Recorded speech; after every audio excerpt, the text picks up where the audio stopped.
గడిచిన 5 ఏళ్ల కాలంలో తీవ్ర కరువు కాటకాల నడుమ రైతన్నులు తీవ్ర నష్టాల్లో మునిగిపోయి తమను ఆదుకోవాల్సిన ప్రభుత్వం నిర్లక్ష్యం చేయడంతో ఎంతోమంది రైతన్నులు ఆత్మహత్య చేసుకోవడం జరిగింది. అట్లీస్ట్ వాళ్ళ కుటుంబాలను పరామర్శించడం కానీ వారి కుటుంబాలకు భరోసా కల్పించడం కానీ ఈ ముఖ్యమంత్రి ఏ ఒక్కరూ చేయకపోవడాన్ని ఏ రకంగా చూడొచ్చు అంటారు? ఒకటి, జగన్మోహన్ రెడ్డి గారు అధికారంలోకి రాకముందు ఏమని చెప్పాడో తెలుసా? రైతన్న రాజ్యం తీసుకొని వస్తా అని చెప్పాడు. రామన్న రాజ్యం తీసుకొని వస్తా, రాజన్న రాజ్యం తీసుకొని వస్తా అని గాలి మాటలు చెప్పాడు. ఆ రోజు గాలిరెడ్డి ఆ రోజు ఇన్ని మాటలు చెప్తూ ఉంటే రైతులు కూడా అనుకున్నారు, ఏంటోరా రాజశేఖర్ రెడ్డి బిడ్డ అంటున్నాడు, చేస్తా అంటున్నాడు. చంద్రబాబు నాయుడు గారికి మనకు అన్నదాత సుఖీభవ ఇచ్చుండొచ్చు, డ్రిప్ పైన 90% సబ్సిడీ ఇచ్చుండొచ్చు, మన కోసం ఆయన ఎన్నో మెగా సీట్స్ కేంద్రం తీసుకోవచ్చు, ఇవన్నీ తీసుకొని వచ్చుండొచ్చు. కానీ జగన్ ఏదో చేస్తా అంటున్నాడు, ఒక్క అవకాశం అంటున్నాడు అని ఆ రోజు రైతన్నలు నమ్మి జగన్మోహన్ రెడ్డి గారికి అవకాశం ఇస్తే ఏం చేశాడో తెలుసా? ఒక్క ఇరిగేషన్ ప్రాజెక్టు పూర్తి చేయాల. 5 ఏళ్ళు అవుతోంది. 5 ఏళ్లలో ఒక్క ఇరిగేషన్ ప్రాజెక్టు కూడా ఎందుకు పూర్తి చేయలేదు జగన్మోహన్ రెడ్డి? ఈ రోజు ఇరిగేషన్ ప్రాజెక్టులు పూర్తి చేస్తుంటే రైతు ఆత్మహత్యలకు చెక్ పెట్టుండొచ్చు. కానీ ఎక్కడ నువ్వు ఇరిగేషన్ ప్రాజెక్టులను పట్టించుకోవాలా? నీ అవినీతి సంపాదన పైన ఫోకస్ పెట్టావు కానీ రైతులు ఇరిగేషన్ ప్రాజెక్టుల పైన ఫోకస్ పెట్టలా. నువ్వు ఇంకొకటి ఏం తెలుసా? నీ ప్రభుత్వం వచ్చాక కల్తీ విత్తనాలు ఎక్కువైపోయాయి. వీటిని అరికట్టడానికి ఎక్కడా చర్యలు తీసుకోవాలా? కల్తీ ఎరువులు ఎక్కువైపోయాయి, ఎక్కడా చర్యలు తీసుకోవాలా? ఈ విధంగా కనీసం అతివృష్టి అనావృష్టి లాగే వరద వచ్చి కొట్టుకొని పోతే ఒకప్పుడు ప్రతిపక్షంలో ఉండేటప్పుడు నువ్వు అన్నావు, ఏమన్నావో తెలుసా? రైతులందరి కోసం ప్రకృతి విపత్తు నిధి, ధరల స్థిరీకరణ నిధి అని చెప్పావు. ఈ 2 గాలి కుదిరేశావు. ఈ రోజు ఎంతో మంది ప్రకృతి విపత్తులు వచ్చినప్పుడు కనీసం ప్రభుత్వం ఆదుకోకపోవడంతో అప్పులు పాలైపోయి ఆత్మహత్యలు చేసుకున్నారు రైతన్నలు. అది ఎంతవరకు తెలుసు నీకు జగన్మోహన్ రెడ్డి? గతంలో నువ్వు చెప్పావు మాటలు ఎలా చెప్పావు తెలుసా?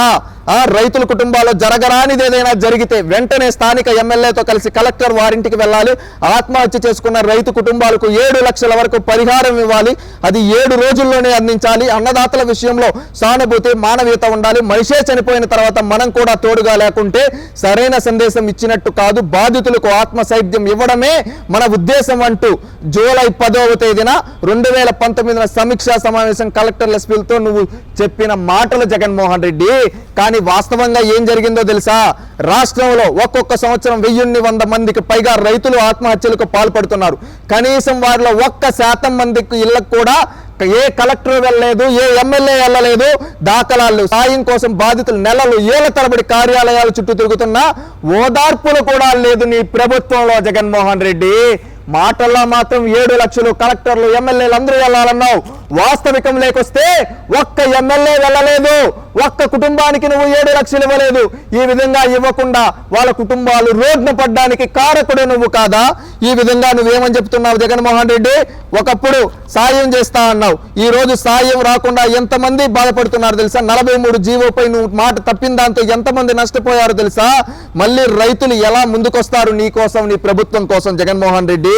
ఒకప్పుడు నువ్వు అధికారులు చేయాల్సిందేంటి అని చెప్పి ఈ విధంగా అన్నావు.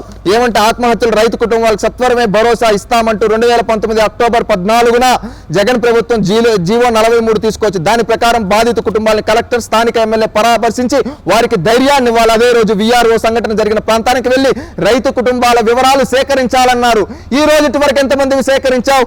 అదే విధంగా మండల స్థాయి కమిటీ విచారణ చేపట్టి 24 గంటల్లోపు డివిజన్ స్థాయి కమిటీకి ప్రాథమిక నివేదిక అందజేయాలి. రైతు ఇల్లు పొలం పరిధి ఆత్మహత్యకు దారితీసిన పరిస్థితులు, అప్పుల వివరాలు సేకరించి వాటిని నిర్ధారించుకుని జాయింట్ కలెక్టర్ వ్యవసాయ శాఖ జేడీ నివేదిక రూపొందించాలి. డివిజన్ స్థాయి త్రిసభ్య కమిటీ 7 రోజుల్లోగా పరిశీలన పూర్తి చేసి బాధిత కుటుంబాలకి ప్రభుత్వ పరిహారం పొందేలా ఆఖరి సిఫారసు చేయాలి. తుది నివేదిక పూర్తయ్యాక 7 లక్షలు బాధితులకు అందించేలా వ్యవసాయ శాఖ కమిషనర్ డైరెక్టర్ జిల్లా కలెక్టర్ ప్రతిపాదన చేయాలి అని చెప్పి ఆ రోజు మాటలు చెప్పావు కదా జగన్ రెడ్డి. ఈ రోజు రైతు ఆత్మహత్య తర్వాత బాధితులు కలెక్టర్ ఎమ్మెల్యే పరామర్శించింది లేదు, వారిని క్షేత్రస్థాయి అధికారులు వెళ్ళడమే లేదు వాళ్ళ ఇళ్లకి. ఇంకొకటి ఏంటంటే మండల డివిజన్ స్థాయి త్రిసభ్య కమిటీల అధికారుల మధ్య సమన్వయం లోపించి రెవెన్యూ పోలీస్ వ్యవసాయ శాఖలో దరఖాస్తులు నెలల తరబడి పెండింగ్ లో ఉంటూ ఉన్నాయి. అది తెలుసా జగన్మోహన్ రెడ్డి? అదేవిధంగా అధికార పార్టీ నేతల సిఫారసుతోనే త్రిసభ్య కమిటీ తమ నివేదికలను రూపొందిస్తున్నాయంటే ఇది ఏమన్నా ఒకరి చేతిలో సొత్తా? ఇది ప్రజల డబ్బు. ఈరోజు ప్రాణాలు కోల్పోతే అక్కడ కూడా రాజకీయం చేస్తున్నావంటే నువ్వు ఎంత శవ రాజకీయాలు చేసేవాడు నీ పార్టీ ఎమ్మెల్యేలు అర్థం చేసుకోవచ్చు. అదేవిధంగా కౌలు రైతులకు గుర్తింపు కార్డులు లేవనే సాకుతో నివేదికల తయారీ వైపు కూడా కన్నెత్తి చూడటం లేదంటే ఎంతమందిని ఈ విధంగా దగా చేశావు జగన్మోహన్ రెడ్డి? ఒకరా ఇద్దరా? ఎంతో మంది ప్రాణాలు రైతులు అమాయకుల రైతుల ప్రాణాలు తీసి వాళ్ళ బిడ్డల్ని రోడ్లపైన అనాథలుగా నిలబెట్టిన ద్రోహివి నువ్వు కాదా? రైతుల ద్రోహివి నువ్వు కాదా? మాటలేమో కోటలు దాటాయి, కనీసం చేతలు నీ గడప కూడా దాటలేదు. అందుకని రాష్ట్రంలో ఉండే రైతులంతా ఈ రోజు ఆత్మహత్యలకు పాల్పడి తల్లిదండ్రులను కోల్పోయిన రైతు బిడ్డలు అదేవిధంగా ప్రతి ఒక్కరూ ఏమంటూ ఉన్నారు తెలుసా? మేము బాగుపడాలంటే ఈ సైకో పోవాలి, ఈ సైకో చేతగాని ప్రభుత్వం వల్ల, నీళ్లు రాకపోవడం వల్ల, కల్తీ ఎరువుల వల్ల, కల్తీ విత్తనాల వల్ల మా ఇంట్లో మా తల్లిదండ్రులను కోల్పోయాం. అందుకని జగన్మోహన్ రెడ్డిని భూస్థాపితం చేస్తేనే మాకు రక్షణ ఉంటుంది.